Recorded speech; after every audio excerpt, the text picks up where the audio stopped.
Good evening, hello and welcome to this Super Saturday debate with me, Anusha Soni. The Delhi Liquorgate scandal that had put the Aam Aadmi Party-led Delhi government in dock continues to haunt the party and the Chief Minister himself. While you have the Delhi Deputy Chief Minister who's already facing the heat, Manish Sisodia, who's been named in the FIR, there are fresh details that have emerged that directly raise questions against the Delhi Chief Minister himself. According to the charge sheet filed by the Enforcement Directorate, Delhi Chief Minister Arvind Kejriwal had a word with Sameer Mahendru, a liquor businessman and the prime accused in the excise policy scam, over a video call, and he asked him to trust the Aam Aadmi Party's communication in charge, Vijay Nair. Now, one must understand that both Sameer Mahendru and Vijay Nair allegedly, according to Enforcement Directorate, conspired with others in the Liquorgate scam. Both have been booked as key accused in the case. The BJP, as expected, staged a protest and demanded resignation of the Chief Minister. The Aam Aadmi Party calls it a political vendetta and ED charge sheet a tool of political subversion. Is there any merit to the allegations of the Aam Aadmi Party? Or the law is finally catching up over this big scam, as the BJP accuses, which happened in the national capital? Our focus tonight.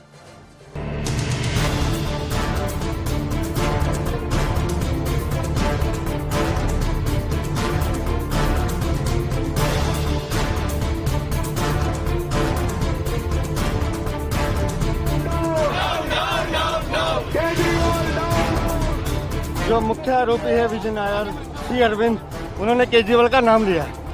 नाम आने का मतलब है कि केजरीवाल इसमें लिप्त है, उनको इस्तीफा देना पड़ेगा।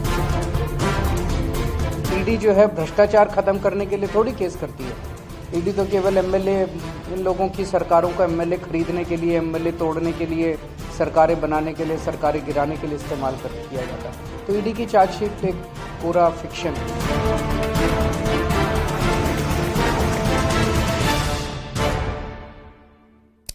Well, these are fresh details that have emerged in the charge sheet, with the Chief Minister having a call with the two key accused in this case. How much merit in all of those claims? Will the Enforcement Directorate be able to secure a conviction? And more importantly, is there any political substance to the demand of resignation that the BJP is making from the Aam Aadmi Party-led government here in the national capital? Joining us on the broadcast is our panel of guests, Ravi Srivastava, who's a political analyst, Tanveer Ahmed Mir, he's a senior advocate. We also have Ellen Rao, who's an advocate and former DCP of Delhi. All three are joining us on the broadcast. We are also expecting Mr. R.P. Singh of the BJP to be with us in just a few minutes from now. Good evening to all of you gentlemen. Thank you so much for speaking with us. Ravi Srivastava, coming to you first. These are some very serious charges that have been made in the ED charge sheet. More importantly, this conversation that has been recorded, in which the Chief Minister was also a party, directly raises questions on the conduct of the CM himself. BJP is demanding resignation. Your thoughts? Anusha, I think charges do not have any merit, and this is not a new thing. Kejriwal has been raided by CBI couple of times in the past. Manish Sisodia was raided several times. Nothing was found. So this is nothing but a political vendetta. And the question are being raised about the Enforcement Directorate also. Enforcement Directorate has made so far in last 8 or 9 years some 5,000 charge sheets. And the convictions are handful, not even 24. So this is an unproductive exercise, having a department in full-fledged paraphernalia for what? I mean, there should be some kind of incontrovertible evidence if you are trying to name somebody. And the kind of charges are the money taken from the Liquorgate was used in Goa for the elections. But what kind of evidence can be for such flimsy things? These are all charges are fabricated, concocted, and just to frame. You must have known that 124 opposition leaders have been charge sheeted, out of which 118 are from opposition and only 5 or 6 are from BJP. So is this agency working only for BJP? Are they the stooge of the ruling dispensation at the center, that they are trying to catch everyone and just to show that we have named Arvind Kejriwal? Okay. So I think Arvind Kejriwal has amply clarified it, and such things will not stand as scrutiny in the court of law, the judicial scrutiny. and nothing will come out of Well, it. It will all I pass. always maintain in my debate that you are innocent till proven guilty. That's the law of the land. But the court of public perception works very, very differently. Mr. R.P. Singh, there are questions which are directly raised on the credibility of the Enforcement Directorate. Thousands of charge sheets that have been filed by the agency, but they've failed to secure a conviction. This is a political vendetta. This case has no merit. That's what the Aam Aadmi Party is saying. And you're only trying to create a controversy to score political points. Well, only way out, Anushka, is that Mr. Kejriwal himself should say that I am prepared for a polygraphic test. Because there are a lot of accusation against him by various people, including Sukesh Kumar from the jail, including people from outside, including the officer of the government of Delhi, and including his party men now. So the only option is let him say that I'm prepared for a polygraphic test, and then truth shall come out. Why he's running? He's a man who says that I'm above everything. So there's no harm. But fact is, in this case also, I mean, although I go by you also that till the time finally he's been convicted by the court, he has still right to say that I'm Innocent. I'm innocent. But I'm going by you. But fact is that there's an officer in the government of India, Delhi, who has categorically stated the way the complete process happened, and then the way he was asked to do things, and also then his party colleague is also on record that sharing how money was transferred and how money was distributed. But Mr. R.P. Singh, so far I want to draw a caveat and a distinction here that the Aam Aadmi Party convener and the Delhi Chief Minister is not an accused in this case. There is a conversation that the Enforcement Directorate notes about two prime accused, and a part of that conversation was also Delhi Chief Minister Arvind Kejriwal. If you believe or your party believes that there is ample evidence and there is alleged involvement of Mr. Arvind Kejriwal, like his deputy Manish Sisodia, why isn't he named in the FIR so far? Well, you also know the enforcement agencies, when they file charge sheet, they don't file the complete thing in one go because it takes time for them to investigate the complete matter. And then it's a matter of time. And even in the first charge sheet, Manish Sisodia was not there. Okay. Now his name is there. So it's a process which happens. And they will not do anything which can't stand in the court. So wait for the time. Let them collect all the evidences because this is more of a blue-collar sort of theft which has been done. So let them collect all the evidences and then let them bring it to the court. Wait for the next round of the charge sheet also. All right, I want to go to Tanveer Ahmed Mir as well. Tanveer Saab, I think what you say right now will help the public understand the details of this case much, much more, minus the politics between the Aam Aadmi Party and the BJP. The allegations of kickback, how difficult are they to prove in a court of law? And this particular detail that we are discussing right now pertains to a conversation that happened between two accused in a case. And according to the Enforcement Directorate, the Chief Minister was also a part of this conversation. Does this in any way establish the criminality in a scenario like this? Thank you, Anusha, for inviting me to your program. And you asked a very important question. But from a legal point of view, what I'm going to tell you and your viewers is that the Enforcement Directorate is not allowed under the law of PMLA 2002 and even otherwise to do a surrogate investigation for CBI. Now, the domain of ED is not to investigate whether corruption has taken place or not. That is only in the domain of CBI. What ED is to investigate is whether post commission of any offense of corruption, money has been generated, which is proceeds of crime, and then they have been laundered. Now, what we are seeing since so many years is that whereas it is the CBI which is to investigate these substantive offenses of corruption, but almost the ED is even hijacking the CBI's domain. All that entire investigation done by CBI will be knocked out by the court. This has been, really recently stated by a 3-judges bench in the Supreme Court. That's why they said that if the predicate offense, which is the CBI offense, goes, the ED case falls down like a pack of cards. Yeah. Yeah. So what would be important in any case, including this case, is that whether the CBI finds enough evidence that the political class, which is alleged in this case, not charge sheeted up to date, no evidence found against them, have material on the basis of which they can be charge sheeted and sent for a trial. Yeah. It's only thereafter we can have a look at these entire charges. At the moment, none of the politicians are charge sheeted. Right. Secondly, the ED has taken a very difficult task onto themselves in the Liquorgate.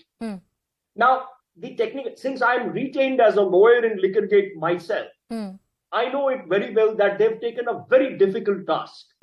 What they are saying is that some money flew from alcohol manufacturing companies through wholesalers onto retailers, and then the retailers converted the money and funneled it to the politicians. But they don't have even a single statement from any retailer till date that monies which were received by them were ever converted from one form to another, or that such monies were paid to the politicians or to their honchos or to their cash pickers or anybody or any delegatees or otherwise. So you've taken a very, very difficult position to yourself. I don't know whether you're going to succeed or not. My contention would still remain that you are not supposed to do surrogate investigation for the predicate offense law enforcement agency. So, sir, I'm going to save 2 points. I'm going to take 2 points from what you've said so far, that Enforcement Directorate is not allowed to do surrogate investigation. In some way, arguably, they're exceeding the mandate that has been given to them by the law. And secondly, the allegations of quid pro quo are very easily made in the political sphere, but they are very difficult to prove in a court of law. And the similar scenario is unfolding in the Liquorgate scandal as well. Those two crucial points I'm taking to Mr. Ellen Rao as well, who's with us on the broadcast. Mr. Rao, the investigation right now is currently underway. We saw what is happening between the Aam Aadmi Party and the BJP. But I wonder, as a student of law and politics, that so many charge sheets, high-profile investigations in this country. I'm always reminded of the 2G scam and the coal scam in this country, and how those investigations fell. We were not able to secure, our agencies were not able to secure convictions. This is yet another high-profile investigation, and one wonders that in this political noise, will the merit of the case, the substance of the case, be lost, like always? Thanks, ma'am. I partly agree with my brother,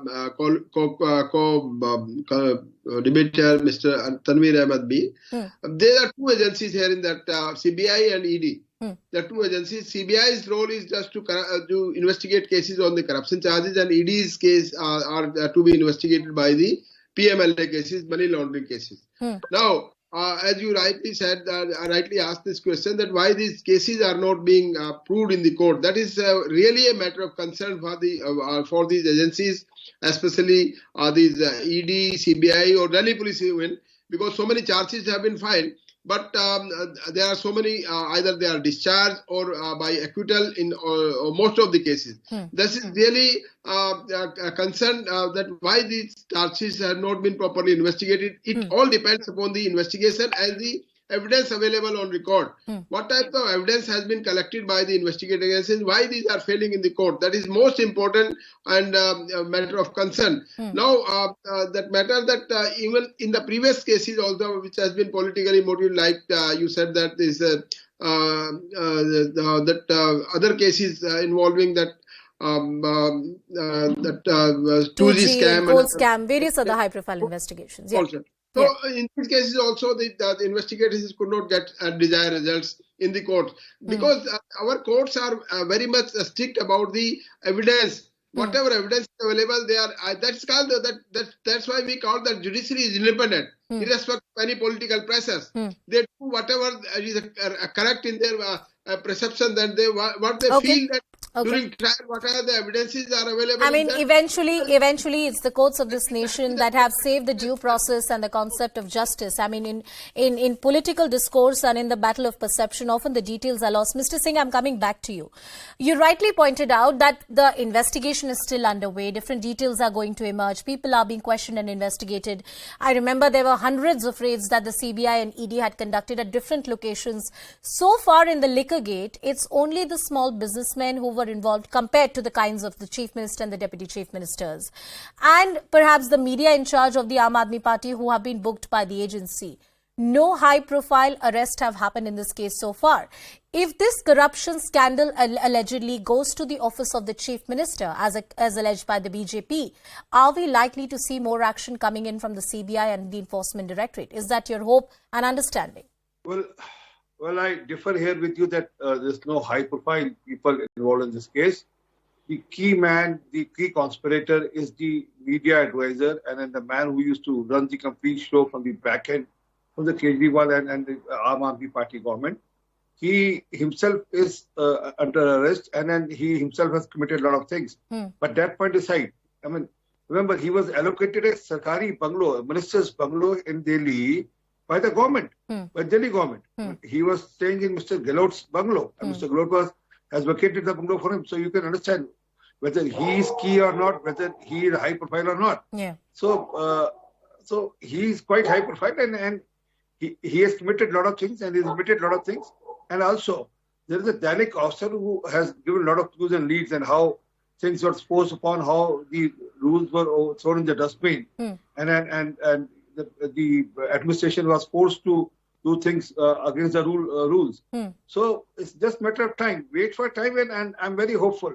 In this case, I don't compare this with 4G or the poll scam because there are different sort of set of people in the governance, and then they will not go ahead till the time they have proper evidence. And I still say, Mr. Kejriwal has all the right to say what he has to say, but wait for the time for the final charge sheet by the ED or the CBI, and then let's talk about this because it's little too early. It's little too early, but the case is on the right track, and then all fingers point to Mr. Kejriwal. But you've demanded his resignation, sir. You're saying that he should come forward and resign. That's what the protest was all about. I'll come back to you, sir. If the man, give me another second. Yeah. Well, remember, Kejriwal came in existence with one slogan. It was India against corruption. Yeah. And if today there are charges against him, then he used to name big lists of people that these are the people against whom charges are, and I will not collide with them, or I'll not join hands with them politically. With them. Yeah. And he will not do alliance with them, but he has allied with them. I mean, and gone are the days when he used to talk about corruption. I'll talk about how in the public perception there are many things that one has to answer. Tanveer Saab, you had a point to make. Please go ahead, then I'll go to Ravi Srivastava. See, what Anusha ji, we are seeing in the domain in all the courts in India, including trial courts, is there is a fundamental difference between how CBI operates in terms of it being a very strong cadre agency and how ED operates in terms of a non-cadre investigation because they're borrowed cadre. So they'll have people from income tax, they'll have people from ITBP, borrowed police officers. Yeah. CBI investigators believe in making a very strong case for the purposes of trial and ultimate achievement of a conviction. ED investigators believe in arresting first, investigating later. Now, the problem with ED is that all their cases look at Augusta Westland scam case. I am a retained lawyer in that case as well. The first charge sheet came in 2014. Till now, ED is only filing supplementaries. So I don't know whether even the trial in such a case or a high-profile case, it is certain, is going to start, anywhere even from 5 to 6 years from now. The investigating agencies are not meant to arrest and then to stutter on it. The investigating agencies are meant that if you have culpable evidence against the accused, send them down the barrel of the trial and get them convicted. Absolutely. That is why in these cases you will see in Delhi there is no conviction. Because even in main cases or high profile cases, the trials are yet to begin.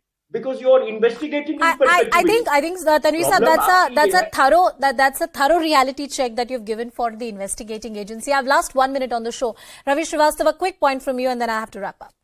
Absolutely. Anusha, the point is the learned advocates have given the absolute nitty-gritties of the case. I'm thankful to them for that. But the fact here is that all these things are being done for a perception.